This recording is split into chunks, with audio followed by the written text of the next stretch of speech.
Welcome back. हम गुफ्तगू करें डॉक्टर शज़रा मनसब अली साहिबा से, हम गुफ्तगू कर रहे हैं सेनेटर डॉक्टर ज़रक़ा साहिबा से, और हमें ज्वाइन किया है डॉक्टर शर्मिला फ़ारूक़ी साहिबा ने। शर्मिला साहब, आप ये बताएं कि आप लोगों को आपने जैसे कहा कि कश्मीर में धांधली आप लोग एक्सेप्ट नहीं करेंगे, फेयर इनफ, बहुत अच्छा स्टैंड है, बट जो अब आपने सवाल उठा दिए 2024 के इलेक्शन पे, तो वो भी तो लोगों के वोट के साथ तो बिल्कुल जस्टिस नहीं हुआ, तो वो आप लोगों को एक्सेप्ट है एज लॉन्ग एज उस पे आप लोग शोर नहीं मचाएंगे, एज लॉन्ग एज कि कश्मीर में धांधली को आप रिवर्स कर लें?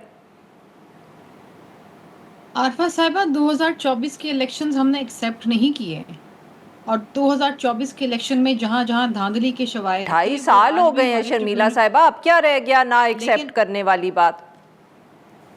एक्सेप्ट करने का क्या मतलब होता है और ना करने का क्या मतलब होता है? एक्सेप्ट ना करने का मतलब ये होता है कि आप ऑफिशियल चैनल जो है, जो एक राइट फोरम है इलेक्शन ट्रिब्यूनल, उसके सामने इलेक्शन पिटिशंस फाइल करें। वो हमारी हुई हुई हैं।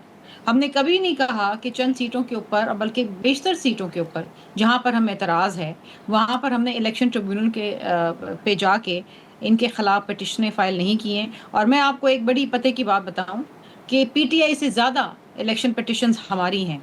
अगर आप गिनती करने बैठे तो इन्होंने माफ करिएगा, आपकी दोबारा बात काट रही हूँ, तो मैं क्या ये समझूं कि कश्मीर के हवाले से भी अब आप लोग इलेक्शन कमीशन में ही पिटिशंस फाइल करेंगे? That is your that's your stand on the election commission में तो पिटिशन फाइल हुई है और ट्रिब्यूनल्स में भी होगी, लेकिन उसके साथ साथ हमने इसके ऊपर और भी बड़े अहम फैसले करने हैं, क्योंकि इस दफ़ा तो हद हो गई। क्योंकि देखिए, कश्मीर की वैली ना सिर्फ हमारे लिए इम्पोर्टेंट है, बल्कि पूरे पाकिस्तान के लिए इम्पोर्टेंट है, पूरे खत्ते के लिए इम्पोर्टेंट है।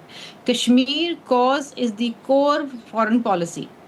अब बात यह है कि अगर आप वहाँ इस वक्त आप वहाँ की सिचुएशन देखें ना, वहाँ पर एक एक इश्तियाल फैला हुआ है, वहाँ पर सिवियर इश्यूज हैं, और जिसको अब फॉरेन मीडिया उठा रहा है, आपकी हुकूमत भी है, इंडिया जो है उसके ऊपर सियासत कर रहा है।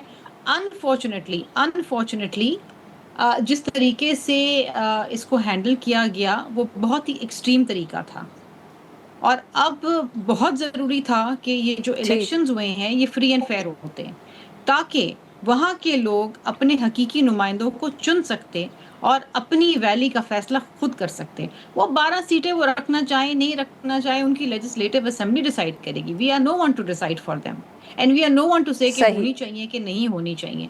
हम नहीं है, हमें नहीं कहना चाहिए कि रावला कोट के लोग कश्मीरी हैं कि नहीं हैं।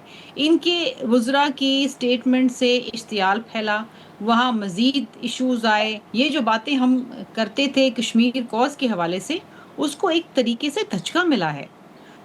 लेकिन इस वक्त जो मैंडेट चोरी हुआ है, एंड यू डोंट थिंक कि आपकी हुकूमत, शर्मिला साहब, I am running out of time here, मुझे डॉक्टर ज़रक़ा को भी देना है, वक्त बहुत कम लग गया, माफ़ करिएगा।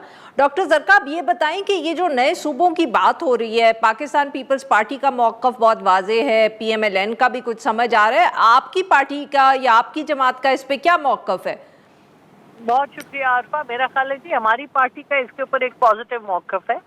बैरिस्टर गौहर साहब भी इस पे फरमा चुके हैं, अली जफर साहब भी, यानी कि आप लोग मोहसिन नकवी साहब के साथ खड़े हुए हैं इस इशू पे? नहीं, अब ये तो एक और आपने उसको एंगल देखिए, मुल्क के लिए क्या इस वक्त जरूरी है। देखिए, शहबाज शरीफ साहब को कहते हैं कि ये इनकी जो है ब्यूरोक्रेसी के साथ के ऊपर चलते हैं। ये कल बैरिस्टर अकील ने कह दिया कि ये जी सियासतदानों की गलतियां नहीं है, ब्यूरोक्रेसी नहीं चलती। तो आप देखिए कि मुल्क को आगे ना चलने देना। कोई आपके साथ सीपैक हुआ, सीपैक में वो आपको पेशरफ्ती मिली, बाहर से आपके पास फॉरेन FDI नहीं आ रहा, क्या वजह है? जो नहीं, उसका सूबों से क्या ताल्लुक है डॉक्टर ज़रक़ा? नहीं, मकसद ये कि एडमिनिस्ट्रेशन आपकी जो है वो बहुत पुअर है, और इतने बड़े सूबे दुनिया, हिंदुस्तान ने अपने 28 हिस्से कर लिए, आपके साथ अफगानिस्तान है, पाकिस्तान 4 इतने बड़े बड़े सूबे, एक मुल्क से कई मुल्क हमारे एक सूबे से छोटे हैं। नहीं तो डॉक्टर ज़रक़ा, माफ करिएगा, आपकी बात काट रही हूँ, वक्त बहुत कम रह गया। ये बताएं कि ये फॉर्म 47 की असेंबली से आप नए सूबे बनवाने में Pakistan Tehreek Insaf will be okay? देखिए जी, ये तो जो मुझे सेंस है वो मुझे पार्टी का ये है कि they are supportive on it. باقی فارم 47 کی اسمبلی سے اتنی بڑی آپ لوگ کروا لیں گے پاس اور آپ اس کو سپورٹ بھی کر لیں گے؟ نہیں یہ نہیں میں نے کہا. اور دوسری بات جو شذرا صاحبہ نے فرمایا کہ ہم مذاکرات، بالکل ہم مذاکرات میں آ رہے ہیں. اور ہم نے دیکھیے یہ تو شذرا صاحبہ is in the national assembly, she should follow what Achakzai صاحب is saying, what Maulana Allama Raja Nasir Abbas is saying, that we want, ہم چاہتے ہیں کہ مذاکرات ہوں، ہم ملک کو آگے اس ڈیڈ لاک سے آگے نکالنا چاہتے ہیں. بہت بہت شکریہ ہمارے 3 مہمان، انہوں نے ہمارے لیے وقت نکالا. ناظرین آج کے لیے بس اتنا ہی. We'll be back tomorrow at the same time.